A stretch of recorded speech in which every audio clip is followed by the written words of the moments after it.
What's up, guys? Time's a little short right now. I'm kind of getting ready for my trip, but they just put out a little press release for the Vita's third birthday sale.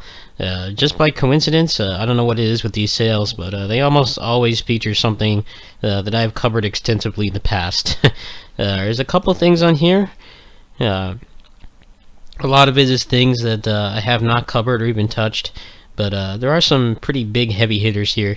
The first one that most of you guys are going to be interested in is Tales of Hearts R is going to be on sale. It's going to be $27.99 for regular accounts and $20 for PS Plus. This is a pretty good deal. As I've mentioned in the past, if you haven't been following what kind of happened with Tales of Hearts R, we pretty much got it. We got it localized pretty much out of charity. They did a poll on Twitter sometime around last year, early last year, I'd say, the JRPG Vita campaign. And one of the guys in charge of localizations, he launched the campaign. He asked people, which Vita JRPG did they want localized, and he had to put the hashtag. This one by a landslide, so they ended up localizing it. But the stipulation was, aside the fact that they didn't actually dub it in English, is that the only physical copies you can get are at GameStop, and obviously, being on the Vita, kind of not really a mainstream platform to play video games on, at least not outside of Japan.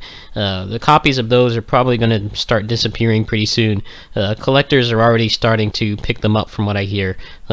Obviously, being a hardcore Tales fan, I picked mine up on day one, paid it off months in advance and all that stuff. But I recommend getting this just because you're not going to have a big secondhand market to buy it from to begin with. A lot of the people buying it are either hardcore Tales fans or they're just in general like video game collectors who are jumping on the chance. They realize that it's going to be pretty rare very soon, I'd say. Just at the local GameStops I have here, they're lucky to have one copy. So I recommend jumping on this as soon as you can. It's going to be up for a week, so you have some time to scrounge up 20 or 30 bucks to get it. If your account has never used PS Plus, I've been told that you can get a free 14-day trial, similar to what they do on Xbox Live. So you might want to go ahead and do that. 20 bucks is a steal. The game, it's not a huge commitment to play. You can finish it in about, I'd say, 20 to 30 hours. That's with like actually watching the cutscenes. If you skip the cutscenes, you can probably do it in under 20. Not a huge commitment to play. If you want to do challenge runs and stuff, they have little pay-to-win DLC. You can buy some grade off there and some gold and stuff like that. It doesn't take too long to like get interesting. The pacing in the game is excellent. You get your core mechanics, which are the chase link and the counter attacks. Like I'd say maybe about 2 hours into the game, which is really good because the battle system is nothing really spectacular until you get those unlocked. They did have Muramasa Rebirth on here, but that was removed. It just kind of mysteriously disappeared from the original article that they had this morning. So I'm not sure what's going to happen with that. If it is on sale and you don't have PS Plus, I recommend getting it on the basis that you get the DLC. In typical Vanillaware fashion, Muramasa Rebirth, like the original Muramasa like base game that was on the Wii, it's a very repetitive. I wouldn't call it shallow, but there's not a whole lot of meat to it. You run back and forth. The combat system is fast and fluid, but there's not really a whole lot of depth to it. A lot of the swords you get are pretty much the same thing with like a slightly stronger version of a move you unlocked earlier. Not really sure to recommend it. I would keep an eye on this sale when it goes up tomorrow, see if it's up. The rest of the stuff is things I haven't really covered. I will post a link in the description.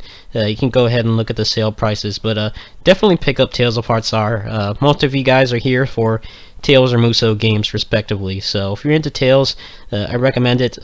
In terms of like just pure gameplay, it's definitely one of the best recent entries in the series by a long shot.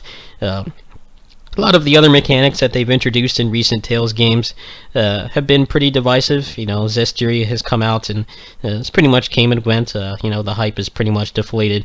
A lot of the hardcore, fans aren't really liking how much grinding you have to do to like actually have any fun with the combat system. Which in the game with as much padding as that is not a good thing. Whereas this game has almost zero padding. It pretty much is just a constant, rapid fire of events and new skills and moves unlocking. So I recommend it. Anyway, I'll see you guys tomorrow. I have things scheduled to go out up until the first week of March, so you may not see the higher quality, different games that I'm going to be covering until maybe around the middle of March roughly. But I will not be able to answer questions for a while, I imagine, until I get things set up on my parents' computer. So I will see you guys as soon as I can. I'll make sure to kind of break the backlog and post some announcements when I'm going to be streaming, since it'll be in higher quality. I would like you guys to see that. So I'll see you then. Thanks for watching. Peace.